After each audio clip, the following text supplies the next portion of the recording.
చిన్నారులకు smart phone ఇస్తున్నారా? మారం చేయకుండా అదే మంత్రం అని ఫీల్ అవుతున్నారా? లేదంటే మా పిల్లలు స్మార్ట్ ఫోన్లను రఫ్ఫాడిస్తారని మురిసిపోతున్నారా? మీరే మీ చేజేతులా మీ పిల్లల భవిష్యత్తులో చీకట్లు నింపుతున్నారు తెలుసా? చేదుగా అనిపించినా ఇది నిజం. Dear parents, be alert. పెద్దలైనా పిల్లలైనా ఈ రోజుల్లో స్మార్ట్ ఫోన్ వాడకం కంపల్సరీగా మారింది. కడుపుకు తిండి, కంటికి నిద్ర అక్కర్లేనంతగా ప్రతి ఒక్కరూ మొబైల్ ఫోన్లతో తలమునకలవుతున్నారు. ఫలితం అవసరం కన్నా ఎక్కువగా సెల్ ఫోన్ అనర్థాలను కొని తెచ్చుకోవడమే ఎక్కువగా జరుగుతోంది. పెద్దల సంగతేమో కానీ చిన్నారుల పాలిట సెల్ ఫోన్ వాడకం డేంజర్ బెల్స్ మోగిస్తోంది. మారాన్ చేస్తున్నారనో, అన్నం తినడం లేదనో పిల్లలకు సెల్ ఫోన్లిస్తూ వారి భవిష్యత్తును చీకటి చేస్తున్నామనే సంగతిని, పొంచి ఉన్న ప్రమాదాన్ని పెద్దలు గమనించడం లేదు. జారుడు మెట్లలా స్మార్ట్ ఫోన్లు పిల్లల భవితను అగాధంలోకి నెట్టేస్తున్నాయి. తెలిసి తెలియని వయసులోనే ఎంతో మంది చిన్నారులు స్మార్ట్ ఫోన్లకు బానిసలవుతున్నారు. కలర్ఫుల్ బొమ్మలు, యానిమేషన్లు, వీడియో గేమ్లు చూడటానికి ఆనందంగానే ఉన్నా పొద్దస్తమానం సెల్ ఫోన్లు వాడటం వల్ల పిల్లల కంటి చూపు పోయే ప్రమాదముందని నిపుణులు హెచ్చరిస్తున్నారు. థాయిలాండ్లో ఓ 2 ఏళ్ల చిన్నారికి పేరెంట్స్ సెల్ ఫోన్ వాడటం ఎలాగో నేర్పించి మురిసిపోయారు.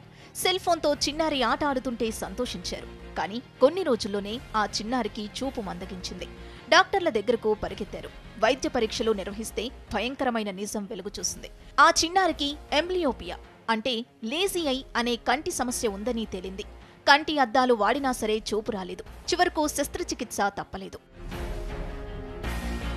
స్మార్ట్ ఫోన్ వాడకం చిన్నపిల్లలపై అనేక రకాల దుష్పరిణామాలకు కారణమవుతుందంటున్నారు వైద్యులు. సెల్ ఫోన్ రేడియేషన్ వల్ల పిల్లల కళ్లల్లో సున్నితమైన రెటీనా దెబ్బతినే అవకాశం ఉందంటున్నారు. కొన్నిసార్లు కంటి చూపు పూర్తిగా పోయే ప్రమాదాలు కూడా ఉన్నాయంటున్నారు. సెల్ ఫోన్ ఇచ్చి ఒక పాట పెట్టో లేకపోతే ఏదో ఒకటి కార్టూన్ మూవీ లాంటిదో పెట్టేసేసి పిల్లలకి అన్నం తినిపిస్తూ ఉన్నారు. అది చాలా చాలా చాలా తప్పు యాటిట్యూడ్. ఎందుకంటే పసిపిల్లలకి, చిన్నపిల్లలకి మనం అలవాటు చేస్తేనే వాళ్ళకి సెల్ ఫోన్ అలవాటు అవుతుంది. లేకపోతే వాళ్ళకి సెల్ ఫోన్ అనేది అలవాటు కాదు. అయితే ఏమవుతుంది ఈ సెల్ ఫోన్ యూజ్ చేస్తే అంటే కన్ను మాత్రం చాలా స్ట్రెయిన్ అవుతుంది. 2 కళ్ళు చాలా స్ట్రెయిన్ అవుతాయి. దాని తర్వాత కొంచెం డ్రై అవుతాయి. తర్వాత ఈ సెల్ ఫోన్లో నుంచి విడుదలయ్యే రేడియేషను కంటి లోపల రెటీనల్ పిగ్మెంట్ ఎపిథీలియం అనేది ఉంటుంది. ఆ రెటీనా సెన్సిటివ్ లేయర్ మీద ఎఫెక్ట్ చూపించవచ్చు. అతిగా సెల్ ఫోన్ వాడకం అనర్థానికి దారితీస్తుంది. చివరకు అంధత్వానికి గురి చేస్తుంది.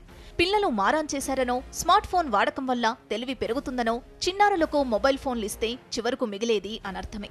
పిల్లలకు కంటి చూపు పోయాక చింతించే కన్నా ముందే పేరెంట్స్ జాగ్రత్త పడాలని సూచిస్తున్నారు వైద్యులు. ఎక్కువగా అతిగా ఫోన్ వాడటం వల్ల మ్యాక్యులార్ డీజనరేషన్స్ కూడా రావచ్చు. దీనివల్ల ఏమవుతుందంటే తర్వాత పిల్లలు ఎదిగే కొద్దీ చూపు అనేది తక్కువ అవటం అనేది జరుగుతుంది. ఇది కాకుండా ఈ సెల్ ఫోన్ ఎక్కువ వాడటం వల్ల పిల్లలు దూరం చూపు మీద కాన్సన్ట్రేట్ చేయకుండా ఓన్లీ నియర్ విజన్ యాక్టివిటీస్ మీదనే ఎక్కువ కాన్సన్ట్రేట్ చేస్తారు. అలాంటప్పుడు ఏమవుతుందంటే మయోపియా అనేది రావడానికి అవకాశం ఉంటుంది. మయోపియా అంటే షార్ట్ సైడెడ్నెస్. పిల్లలకి దగ్గర వరకు కనిపించి దూరానికి రిఫ్రాక్టివ్ ఎర్రర్స్ అంటే దృష్టి లోపాలు ఏర్పడే అవకాశం ఉంటుంది. మా బుజ్జిగాడు స్మార్ట్ ఫోన్ను రఫ్ఫాడిస్తాడని మురిసిపోయే తల్లిదండ్రులారా, బహుపరాక్. మీరే మీ బిడ్డల భవిష్యత్తును అంధకారం చేస్తున్నారనే పచ్చి నిజాన్ని ఇకనైనా గుర్తించండి.